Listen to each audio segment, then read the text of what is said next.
Nope, I'm not just using random angles to make it all work, and here's a few examples as to why 30 degrees is significant.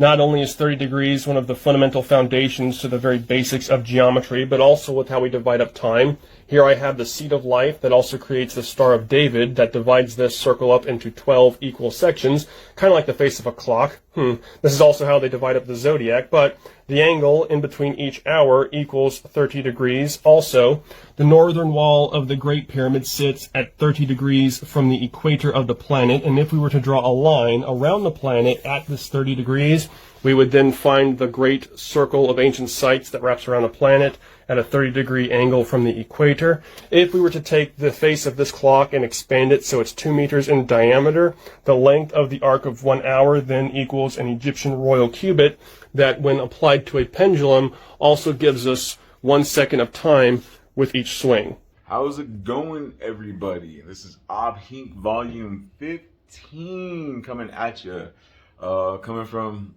a new location.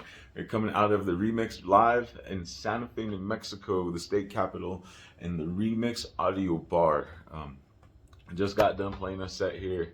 For those of you who don't know, you can actually book your time to come DJ here yourself.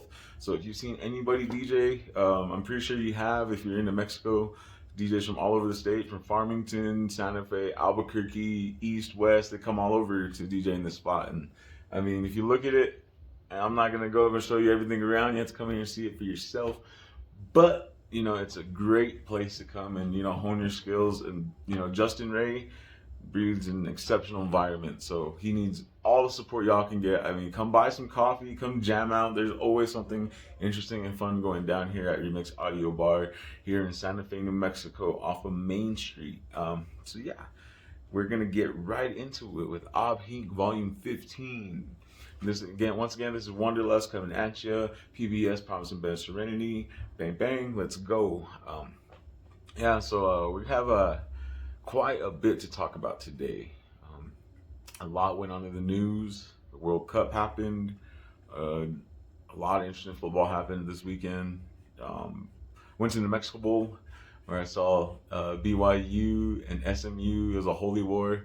That was fun, but it was cold. By the fourth quarter, it got down to 25 degrees, and stuck it out, and the score came down to 24-23.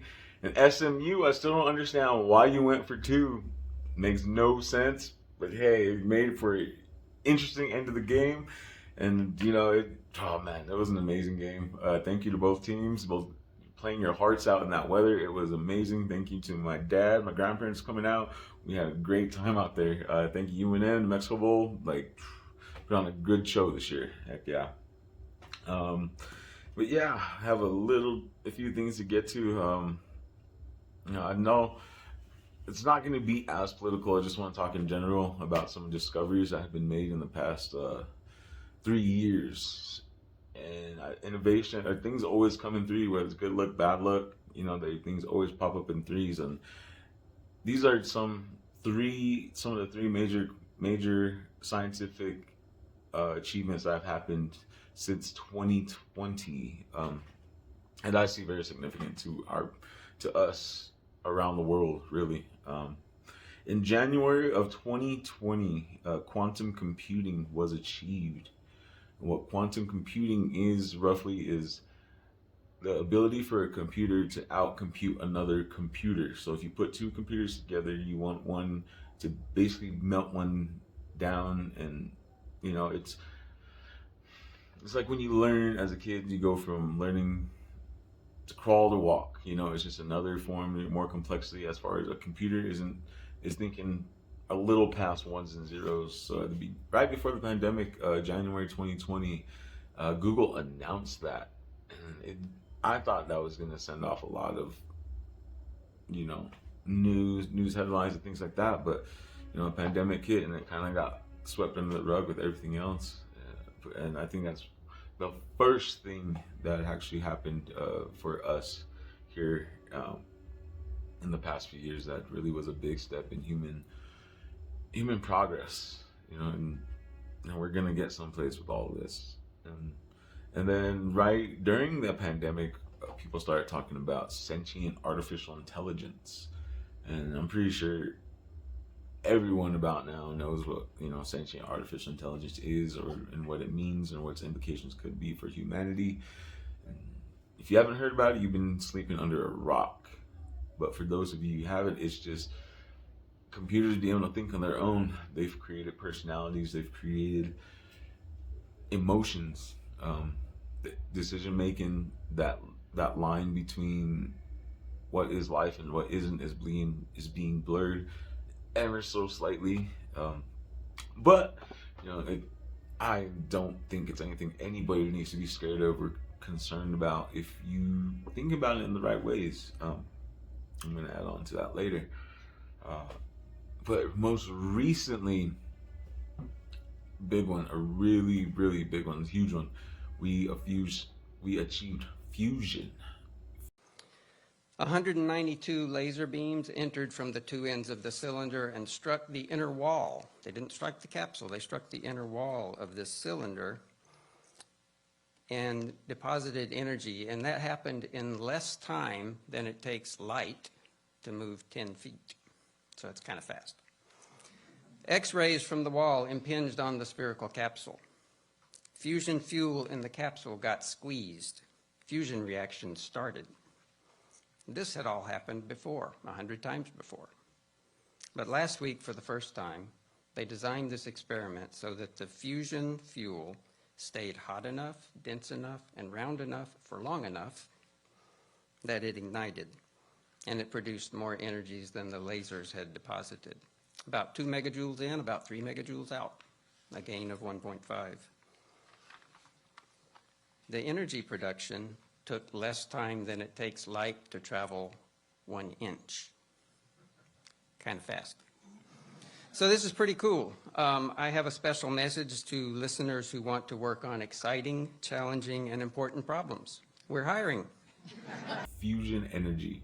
And from what I've researched and from what I've been able to understand about this very, very complicated and fresh scientific field, is that fusion is the process of making more energy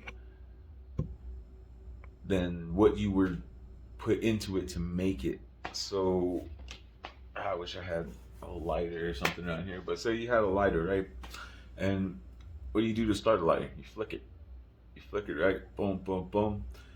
The energy put in to make that flame has always been greater throughout human technology history. It's always been greater than what's come out of it. So it's always taking more energy to start that fire than to actually enjoy it. So the energy that it takes for your muscles to contract and for it to press down to overcome that friction, to start that wheel, to flick that and cause that heat and spark that flame, you've never been able to match it. Even in cars, it's like our efficiency is it's bad. Even the most efficient cars are like 1 to 32s. It's like you're losing a lot of efficiency. And here comes Justin Ray in with the matcha latte. Thank you, man. Thank you again. I am. Oh, it's amazing. Matcha latte. It's green. It's green.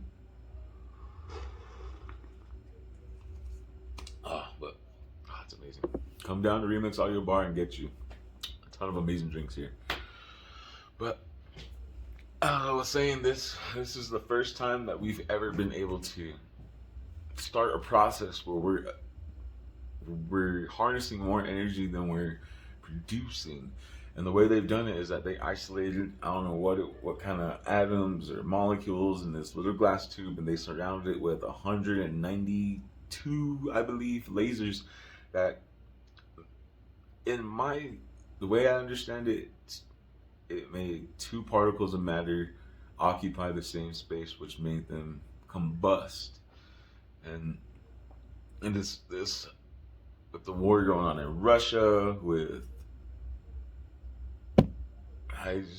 this is huge. It's really big implications for all of us. Going to the notes,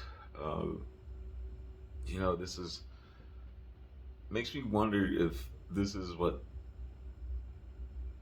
the stage of enlightenment that we all thought that we were going to go through. We all thought it was going to be something spiritual.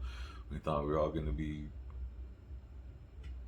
it was going to be mental. We were all going to be, these celestial beings that all of a sudden shed these bodies and go on to the next world. And maybe a part of me is hoping that would happen too, but it's just not our reality. It's not the third dimension. It's not what we're not meant to experience that yet. And going from my culture, it teaches you to really value the things you have here. You have things you have here on this earth, and things don't last forever. I mean, scientifically, things don't last forever at all. There's a molecular half-life. The molecular half-life is when you say, if you made a crystal of something, that molecular half-life is X. So even though you crystallize it, put it all together, refine it, and make it into this little tiny speck that, just pure, it's only going to stay together so long. That's why drugs expire. That's why food expires. That's why, because things start to decay. They start to go to a state of homeostasis. And death is really a state of homeostasis for every single cell in your body. And getting a little bit, it's just, I don't know, this is really important stuff coming at you.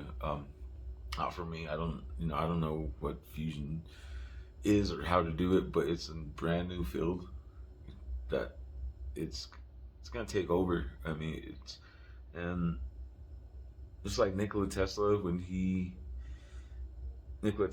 Egyptians, everybody, they understood states of matter.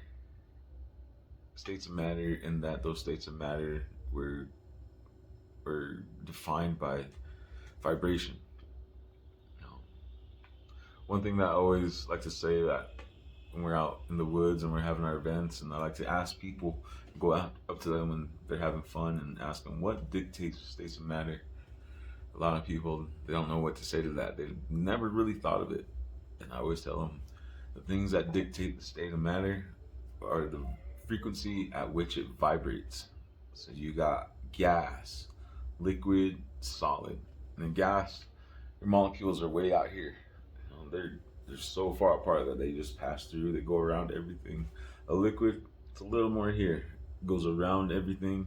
And then you have a solid, frozen. It's just a cube. It's hard. And I think the Egyptians, and especially Nikola, our most recent person in history documented to even play with this idea, was Nikola Tesla. And I don't know if you've never heard about it. There's this experiment where he made this device that he hooked onto the beam of his building. He was working in the basement of this building, and he turned it on, and it started to oscillate. And what this device was meant to do, it was meant to find the vibration at which the building itself oscillated at, and it matched it. And when you match something like that, it amplifies it, and it starts to go harder and harder and harder until you can't stop moving. And I don't know if it's true or if it's a rumor, but it's something that I've constantly heard growing up from Nikola Tesla, that he done this experiment where he almost knocked down this building, and he had to destroy it. That was the only way he could turn it off. Once he started it, there was no ending it. And maybe it was technology like that why his possessions were seized when he passed away. Sadly, he passed away alone in a hotel room, and no one, whether he was too smart or he just didn't like people. He died alone, and it's kind of sad. But who knows what he figured out in pursuing something that hard. And it's good to see that we're still trying to achieve things as a people, because the news cycles have gotten so stale. I'm a political science major, but it's the same stories over and over again. We've been talking about January 6th for 3 years, almost 3 years now, and it just got settled with no real consequence. I don't care what side of the aisle you're on. A recommendation to charge somebody with something is not a crime. It's nothing. It's wasted tax tax dollars, you wasted taxpayers' time with all this nonsense. And now, I hope that these discoveries, combining them all together, give us something to work towards as people, to look forward to. I'm tired of hearing that we're gonna burn out our technological capabilities in the next 10, 15 years, that silica can't provide the information that we need anymore, that batteries and lithium are no longer a good source of energy. I'm tired of hearing all that. People aren't thinking out of the box anymore. People aren't thinking. Another analogy I like to tell people is, when we're out partying, having a good time, is like, what's the difference between telling a kid to go to the moon and telling an adult? The only difference is that if you tell a kid, they'll actually try. Whether they try and get together a bunch of ladders, jump off a house, jump off a trampoline, they try. When you ask an adult, logic creeps into the brain like that. And sometimes logic can shut down that creative side. Sometimes it can kill an idea before it even has a chance to take roots. Because if you ask an adult, how do you go to the moon? And I said, we can't go to the moon. You know how much money it's going to cost? And who's going to build the rocket? Who's going to pay for the fuel? Who's going to get the clearance? Is the government going to allow us? Adults just think a certain way, and it's an old way of thinking that maybe is a part of this whole, what I feel has been an awakening since prior to 2020. It's like people have been breaking old stigmas, some of them bad, some of them good, but it's all the process. It's all the part of the people growing, get more comfortable with what this new phase in being a person is going to be. Because, still getting political about it, I think that maybe even the old industrial complex of us going to work 9 to 5 and doing all this stuff, it'll never fully go away, but that workforce was needed to drive. Like, this is going to shrink to this, because I already see it. Every field is starting to get a little more automated.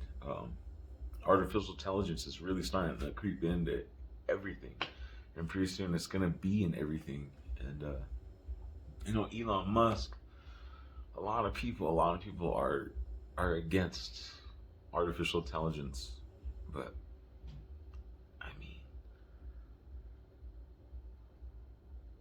going back to Nikola Tesla, his main competitor used to set up exhibitions of alternating current, and he used to kill sheep and dogs and cows and whatever, put them on a plate, turn on the current, and zap them dead. And it's because he wasn't grounding the plate to let the current pass through the animals, or he wasn't something like that, but it was all a ploy to scare people. So they're like, this is what's going to happen to you if you touch alternating current. You're going to catch on fire. You're going to boom, boom, boom.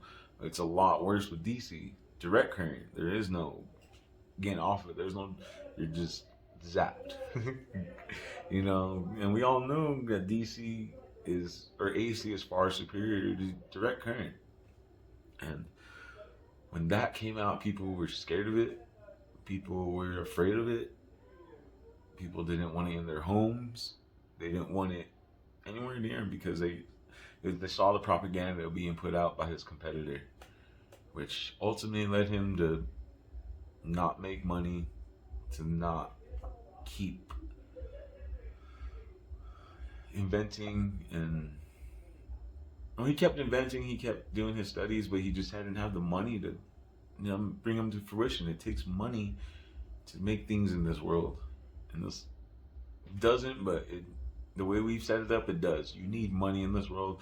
You need to abide by how society wants you to get it. And if you want to achieve your dreams, don't go and try and reinvent the wheel with the square. see people all over, especially in the music scene. God, see people trying to make genres before they've even made a song, and it's like, you gotta understand what color is if you're gonna paint a painting. You gotta understand how color works, shadow works. Gotta understand what brushes to use. That's with music, with anything, with work. You gotta understand your plans. Gotta understand what plugins. Gotta understand your structure. You gotta understand what key you're gonna play in, what color you gotta pick, what tool you're gonna use, what fader and effect.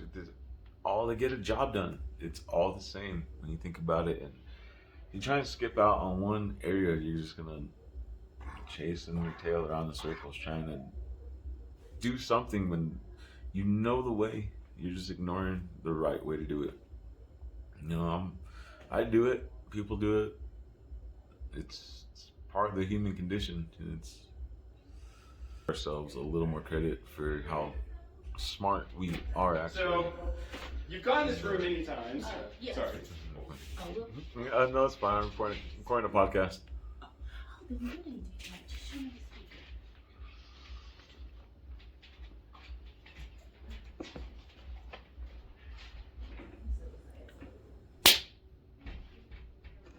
Alright. And I forgot what I was talking about. I think I'll leave that in. That's some of the things that happen when you're recording live. But yeah, we need to give ourselves more credit for some of the things that we might have figured out in the past. I mean, especially this past couple of years is, listen to the science, listen to the science, listen to the science. But how many of us actually research the science and look at the facts behind the science that they're giving us? Because if you learn scientific theory, if you learn how to research, then you will truly learn how to learn, and then you'll learn the facts yourself. You don't have to be fed them anymore. You don't have to rely on a TV set or a radio to tell you that anymore. You can learn facts for yourself. And I don't know why this past couple of years people have decided to just kind of throw the baby out with the bathwater. Because we've learned a lot. And even though some of these higher concepts we're learning are summed up in 2-3 words. One example I can give is that whenever we sit down to eat in my tradition, you always give an offering of food, and then you give that and you say a little prayer, and you say that to your ancestors, yourself, your family, you in the future. You pray for everything. It takes a long time to learn that you're praying for everything, but you're told from the young age, pray for everything. Pray for the earth, pray for the sky, and it's a very hard concept to think of. And if you think about it a little bit more, it might be what the fourth dimension is. And people always have that example where if you're a 2-dimensional being and see, this is the screen, you're not going to see me. You're only going to see a little picture of what I am in that slice. And so whenever, 4th dimensional shapes, beings, places, who knows what that is? And we'll figure it out in time. And we're meant to figure it out. If we're meant to figure it out. One thing I want you all to remember who watch this is that for as negative and as messed up as media, as yourself, as people around you try to convince you that the world is going to hell and there's no saving it, have some faith. I really want all of you to have some faith. Whether it means saying a prayer, talking to somebody, getting out, going and doing something. Just recognize the beauty in life and the people around you, because that's what's really holding this world all together, is love. If we lose it all together, then this is all gonna go to equilibrium. Hot will become cold, cold will become hot, and it'll just be still. That's not what life is. Life is constantly trying to fight, trying to feed this hunger, trying to feed this furnace that's burning inside of you. This life force. Whether you call it soul, whether you call it accidents, science. There's something in us that keeps us going. And there's something definitely happens when it stops working. You feel it, and people feel it. We're social, beautiful, spiritual creatures just in this time and place called the third dimension. And it truly is a gift, because the way I like to think of it is that the universe is so vast and massive, is creator, God, Jah, Allah, whatever you want to call. It's that force that just made everything possible. The Bible says God spoke the world into existence. And what's a sound wave? It's vibration. It's a force going through the air, vibrating matter, vibrating through the air, affecting the molecules inside someone else's eardrum so they hear you. And who knows what that is? What's that force that even moves air? Like, it's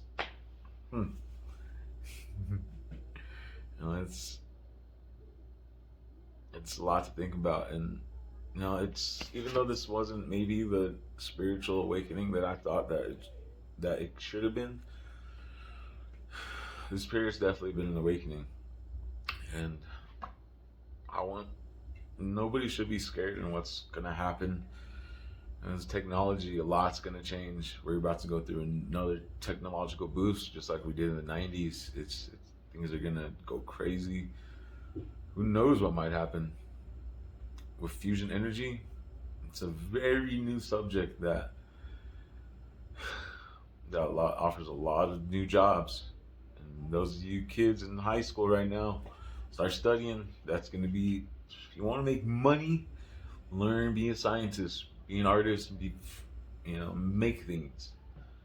Because that's whatever the next phase of humanity is. You're going to be required to make something. If not, you're just going to be one of the consumers sitting on the side, sipping the Kool-Aid.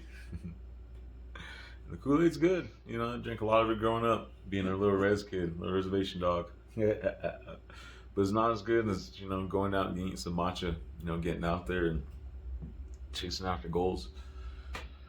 And I think with that, I'm gonna leave you with a joke. All right, so there was this group of scientists, and one day they called a meeting with God, and they sent a messenger, and they found where he was, and they sent this guy, and he went in a spaceship, and he teleported there, and boop, popped up, and he was in front of God, and he said, "Hey God, we have a letter for you." I said, "What?" "Okay."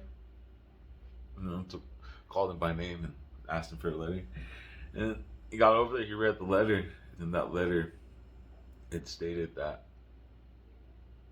we as humans thought it was time for God to take a break. It's okay. We got this for now. You can go and take a break for a while, take a breather. You haven't rested in who knows how many millions, billions of years since in those 7 days you've been working hard. I think you deserve it. And God laughed. He sent the messenger back, and he told him, bring the people who sent you this letter, and talk to them in person. So guy goes back, teleports back, tells everybody. Everyone's shocked that they get to meet. It's a big fight, of course. Who gets to go meet God and all this other stuff, and a lot of things happen, but they figured out. Everyone gets in the bubble, and they talk to God, and they start presenting to him reasons why he should take a break. And they finally get to the final presentation, and they tell him, we figured it out. We figured out how you make life. We figured out how to make beautiful, healthy children out of nothing. And it says, what? And it says, show me. So these scientists, they go get this machine. They set it up in front of God, and they get all this dirt from the ground, and they'll get a good ball of it like that. And they put it in this machine. They turn on the button, it starts bubbling, and pop, pop, pop, pop. All these things start happening. And not 2 seconds later, a baby pops out the bottom, crying, screaming into the world. They pick it up, and what do you want to name it? No. It says Jesus. No. Jesus. But he says, see, we've done it. We know how to create life. Like, go ahead, take a break. We got it from here. And God laughs, and he looks all around at them. Says, that's good. That's a good trick. But let me tell you something. Before you go start doing all this and making life and all this stuff, go find your own dirt.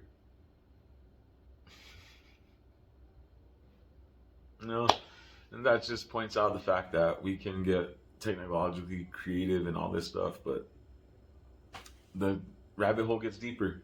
It's just gonna get deeper and deeper and deeper, spiral and spiral and spiral. We're gonna get smarter and smarter and smarter. We're gonna get better and better and better as people, and we're gonna love each other a whole lot more better. And I love you guys.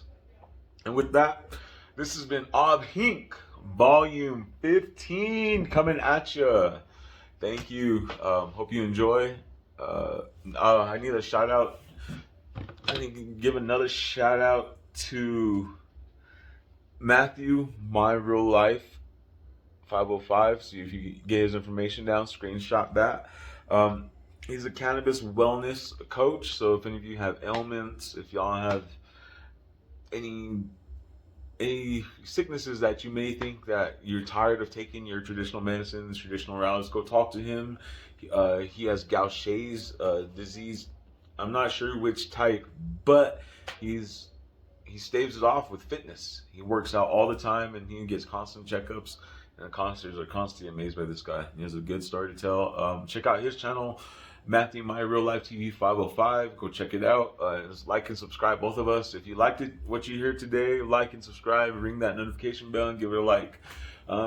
For now, this is Wanderlust coming from Remix Audio Bar in Santa Fe, New Mexico, the state's capital. Peace. I'm selling it. The people on eBay, they won't see. eBay? eBay, yes. Everybody want this shit. Now I'm going to Walmart get new shit. So you'd rather motherfuckers spend your money with them than me? Yeah. Your own blood? Boy, what the Man, you a bitch. You a bitch. fuck? I'm a bitch.